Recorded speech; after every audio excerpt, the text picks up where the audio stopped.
Welcome back to AP Biology in under 3 minutes. No time for intros, let's get into it. Alright, now it's time to move on to nucleic acids. Essentially what this is going to be is DNA and RNA as the main two nucleic acids. The major role of these two is the storage and transmission of biological information. The info here is encoded by a sequence of nucleotides. And yes, nucleotides here will be the monomer of nucleic acids. Each single nucleotide monomer is made of 3 distinct components. You have a phosphate group, a 5-carbon pentose sugar, and a nitrogenous base. Specifically zooming in on the sugar, for DNA the sugar will be deoxyribose. For RNA it will be ribose. As for the nitrogenous base, there will be 5 you encounter in this course: adenine, thymine, guanine, cytosine, and uracil. And if you don't really want to pronounce them, you can just refer to them by their letters, A, T, G, C, and U. Basically what will happen here is a bunch of nucleotides will bond together through covalent bonds and form a strand of either DNA or RNA. If we go ahead and zoom in on one of these strands, what we see first is the sugar and phosphate portions form what is commonly called the sugar-phosphate backbone, while the nitrogenous bases extend from that backbone. And importantly, a nucleic acid strand has directionality, meaning its 2 ends are different. One end is the 3'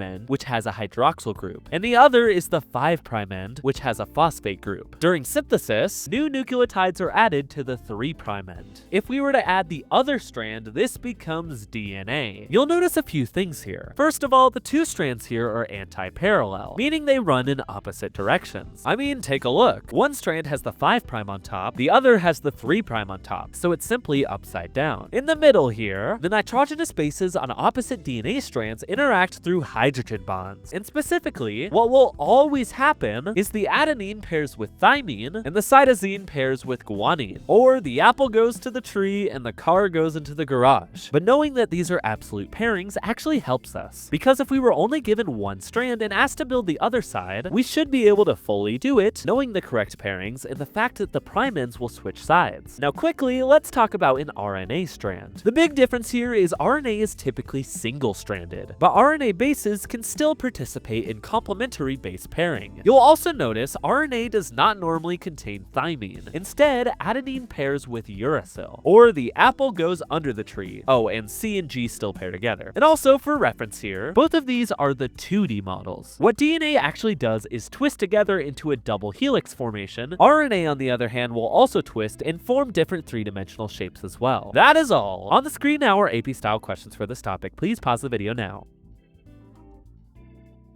I'll put the answers on the screen now.